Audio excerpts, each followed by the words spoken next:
Hi, hello, welcome. Sunday night, end of the week, time for the Grumpy Report. And we've actually got a beer tonight, so we have Cooper's Brewery Mild Ale, 3.5% alcohol. Cooper's attempt at the low end of the market. If anyone doesn't know, Cooper's has been around for decades. It was never advertised, it was only word of mouth. Apparently they used the same yeast supply for like the last 80 years or something. But they actually do advertise now, and they've branched out into several other types of beer. But the original beer was really noteworthy. Anyway.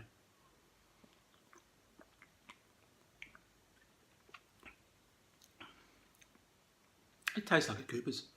It just doesn't have that home brew type depth, which they used to get in their red label beer and their stout. And it's actually got sediment in the bottle. We're vaping tonight, the Pulse X with a dead rabbit on top.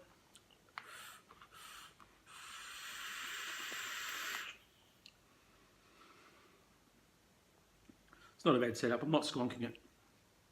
For anyone who wants to know what a skonk is, there's a little skonk bottle in there. I'm not skonking it. Only takes one battery though, which means you have to probably, if you're travelling with it, you've got to take a spare battery. So, and also, we have a cup of tea. So how's your vaping going?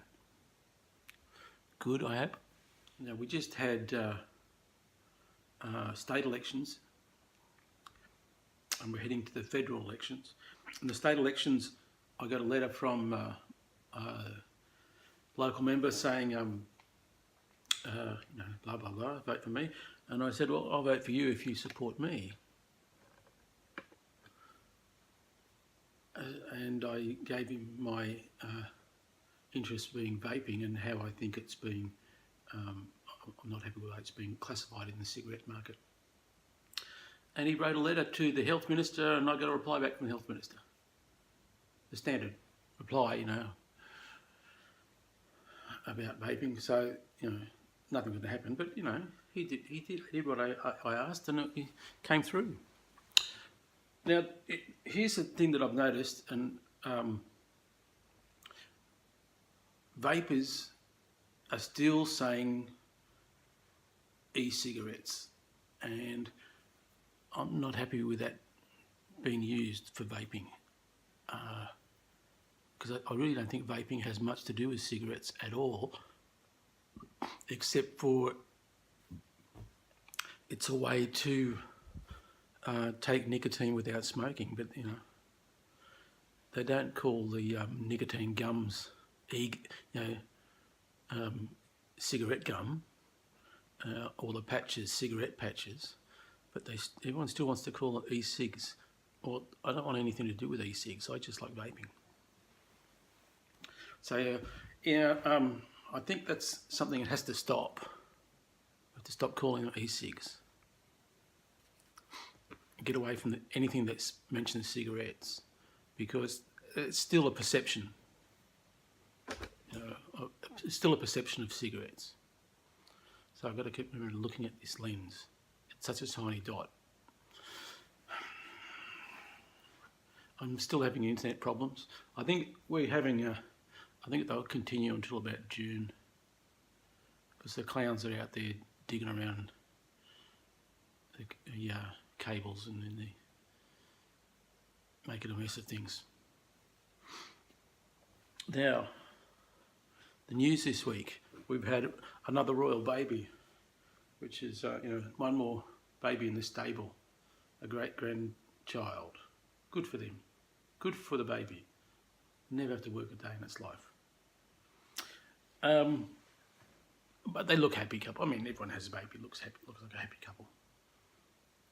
And they'll never, they'll have everything available to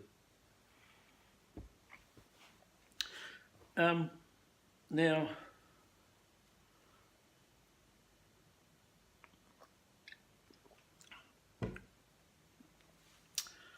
got a week to go before our federal elections. Politicians are ramping up their bogus promises and the imaginary money is flowing. We've had 3 debates on television which look like schoolyard bullies picking on each other. I don't know why they call them debates. There's no debating at all. It's just tit for tat shit. This week, Uber, the disruptive ride-sharing technology called Uber, became a public company. There's a mosquito in here. It's like middle of winter. How can I get a mosquito in here? Its shares came on the market for about $65 Australian each, and they fell about 10% straight away. I think that's pretty normal. Now the issues I have is, how can a company that claims to, well, here we go. It says it's not making a profit. Well, it actually is. But what it does is it turns all its profit money back into keeping the costs of using Uber artificially low. A bit of a parasite, really. I really don't like it at all. Not that I care about it being disruptive, I just don't think it works ethically.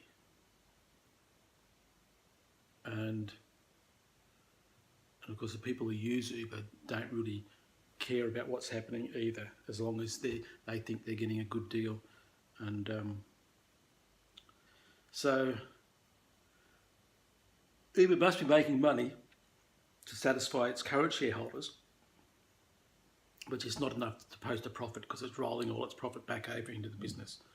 But here's the thing, it's not really making any infrastructure or buying buildings or anything like that. It just keeps, its sole purpose is to keep the market artificially low. Now, once it becomes a public company, then the purpose then will be to satisfy shareholders at all costs. So the only way it can do that is to take money off the drivers. It can't generate any more income because they've already saturated the market wherever they're working. It's saturated. So most companies get to this point where they can't generate any more income, so they go public, they generate investment dollars off people, and like they've raised $85 billion or something crazy, and then they'll put that money back into the business. But they don't really care if they lose that money because it's not their problem, it's the shareholders' problem. They're the ones that make the investment. But they still have to satisfy their shareholders. And now their strategy is to reduce costs.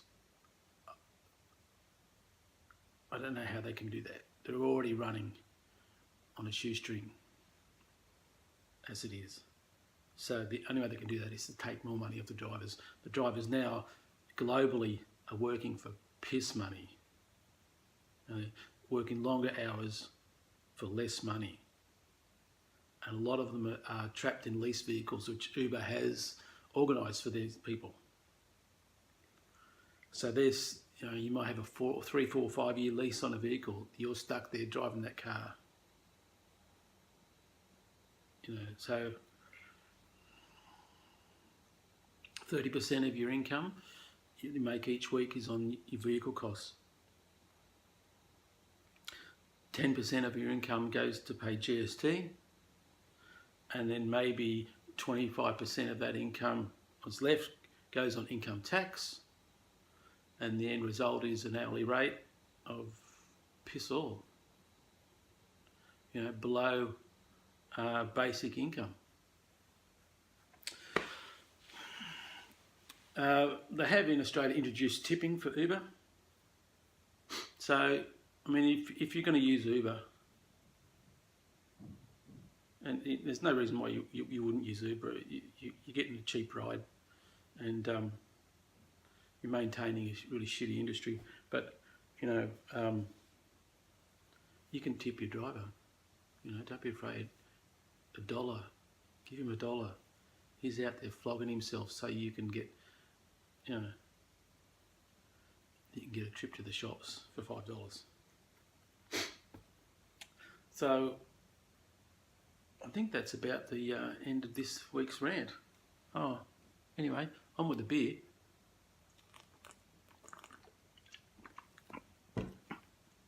Julian Assange is locked up for a year, and then the Americans will probably take him if he can't talk his way out of it. All these, for exposing all these countries and governments acting illegally, he's the one in trouble. So anyway, you have a good week, and I'll talk to you later.